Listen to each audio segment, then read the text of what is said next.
ఆంధ్రప్రదేశ్ రాష్ట్ర సంప్రదాయ మత్స్యకార కులాల సంక్షేమ సంఘాల సమాఖ్య ఆధ్వర్యంలో నేడు విశాఖపట్నం పౌర గ్రంథాలయం సమావేశ మందిరంలో రాష్ట్ర మత్స్యకార ఉపకులాల ముఖ్య నాయకుల సమావేశం నిర్వహించడమైనది. ఈ సమావేశానికి రాష్ట్ర నలుమూలల నుండి పార్టీలకు అతీతంగా పాల్గొని సామాజిక వర్గాల అభివృద్ధికి ఏ పార్టీ అధికారంలోనున్నా సంపూర్ణ మద్దతు తెలియజేస్తూ తద్వారా సామాజిక వర్గాల అభివృద్ధికి తోడ్పాటును అందిపుచ్చుకోవాలని నిర్ణయించారు. అలాగే ఈ కులాలకు వ్యతిరేకమైన జీవో నెంబర్ 217 రద్దు చేసినందుకు, మత్స్యకార సేవలో జీవన భృతిని 20,000 రూపాయలకు పెంచినందుకు, మత్స్యకారులకు ఆయిల్ సబ్సిడీ, వేట పరికరాలు తదితర అభివృద్ధి సంక్షేమ పథకాలను అందిస్తున్నందుకు కూటమి ప్రభుత్వానికి, గౌరవ ముఖ్యమంత్రి వర్యులు శ్రీ నారా చంద్రబాబు నాయుడు గారికి మరియు ఉప ముఖ్యమంత్రి పవన్ కళ్యాణ్ గారికి కృతజ్ఞతలు తెలుపుతూ రానున్న కాలంలో కూడా 14 మత్స్యకార ఉపకులాలకు వారి సంక్షేమం, అభివృద్ధికి ఇదే తోడ్పాటును అందించాలని సభ ఆశిస్తూ, అదేవిధంగా ప్రభుత్వానికి మనమందరం బాసటగా నిలవాలని సమావేశంలో తీర్మానం చేస్తూ, రాబో కాలంలో కూటమి ప్రభుత్వం గత ప్రభుత్వం ఇచ్చిన ఎమ్మెల్యే, ఎంపీ, ఎమ్మెల్సీ చైర్మన్లతో సహా రాజకీయ, ఆర్థిక, ఉపాధి, విద్యా రంగాలలో పూర్తి స్థాయిలో కూటమి ప్రభుత్వం సహకారం అందించడానికి 14 మత్స్యకార ఉపకులాల ఐక్యతతో ముందుకు సాగి సాధించుకునే విధంగా సభ తీర్మానం చేసింది. మాజీ మంత్రి నరసింహారావు గారు, అలాగే మోపిదేవి రామరావు గారు, బొల్లు రవీంద్రరావు గారు, మరి బొమ్మడి నాయకులు గారు, వీళ్ళందరూ కూడా మన అందరం కూడా ఒక సంఘం ఏర్పడాలి.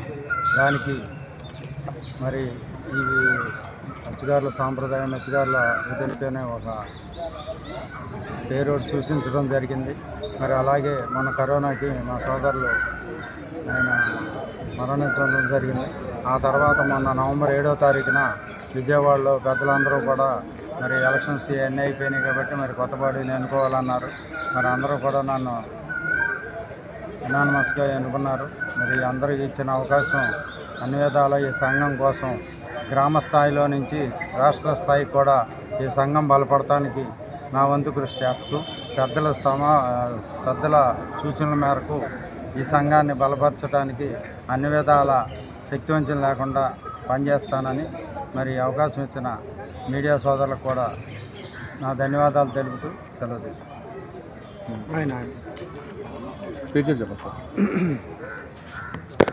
నమస్కారం, నా పేరు చింతకేరు వచ్చారు. ఆంధ్రప్రదేశ్ రాష్ట్ర సంప్రదాయ మత్స్యకార కులాల సమాఖ్యకి నేను రాష్ట్ర ప్రధాన కార్యదర్శిగా ఉన్నాను. ఈరోజు రాష్ట్ర కమిటీ ఆధ్వర్యంలో ఉత్తరాంధ్ర మత్స్యకారు 14 కులాలు సమావేశం విశాఖపట్నం పౌర గ్రంథాలయంలో ఏర్పాటు చేయడం జరిగింది. ఈ సమావేశానికి మా రాష్ట్ర అధ్యక్షులు శ్రీ నడకుదుటి అర్జున్ రావు గారు, అలాగే ఏజీకే కార్పొరేషన్ చైర్మన్ చిలకమూడి పాపారావు గారు, అలాగే మా రాష్ట్ర కార్యవర్గ సభ్యులు, ఉత్తరాంధ్ర జిల్లా అయినటువంటి విజయనగరం, విశాఖపట్నం, శ్రీకాకుళం జిల్లాల నుండి మత్స్యకార సహకార సంఘ అధ్యక్షులు, మత్స్యకార సర్పంచులు, మత్స్యకార ఎంపీటీసీలు, అలాగే వివిధ హోదాలో ఉన్నటువంటి కుల సంఘ నాయకులందరూ కూడా హాజరవడం జరిగింది. ఈరోజు ఈ యొక్క సంఘం బలోపేతం చేయడం కోసం, మత్స్యకారుల ఉపకులాల్లో ఐకమత్యం తీసుకురావడం కోసం, అలాగే రాష్ట్ర ప్రభుత్వం అధినేత మాన్యశ్రీ నారా చంద్రబాబు ఆధ్వర్యంలో మత్స్యకారులకి అందుతున్నటువంటి మత్స్యకార వృత్తి నిన్ననే గత ప్రభుత్వం 10,000 ఇస్తే చంద్రబాబు గారి ప్రభుత్వం సంఘం తరఫున ఎన్డీఏ కూటమి ప్రభుత్వం అయినటువంటి ముఖ్యమంత్రి చంద్రబాబు నాయుడు గారికి, ఉప ముఖ్యమంత్రి శ్రీ పవన్ కళ్యాణ్ గారికి మా మత్స్యకార కులాల సంఘాల తరఫున ప్రత్యేక ధన్యవాదాలు తెలియజేసుకుంటాం. అలాగే రాబోయే భవిష్యత్తులో కూడా మత్స్య వేట పరికరైనటువంటి వలలు, తెప్పలు, ఇంజిన్లు, ఐస్ బాక్సులు, మోపెడ్స్ లాంటి వేట పరికరాలు 75% సబ్సిడీపై ఇప్పించాల్సిందిగా ఈ సమావేశం ప్రభుత్వాన్ని కోరుతుంది.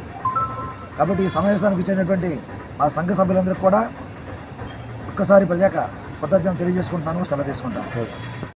మత్స్యకార కులాలు అధ్యక్షులుగా చదువుకుంటే అర్జున్ రావు గారు, అలాగే ప్రధాన కార్యదర్శి ముత్యాల గారికి ధన్యవాదాలు తెలియజేస్తున్నాం.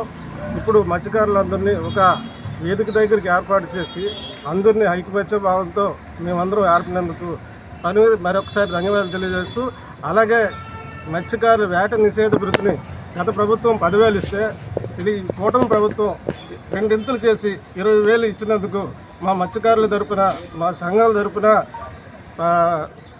ముఖ్యమంత్రి గారికి, అలాగే ఉప ముఖ్యమంత్రి పవన్ కళ్యాణ్ గారికి, మత్స్యకారుల తరపున, రాష్ట్ర మత్స్యకారుల తరపున మా యొక్క కృతజ్ఞతలు, అభినందనలు తెలియజేస్తున్నాం.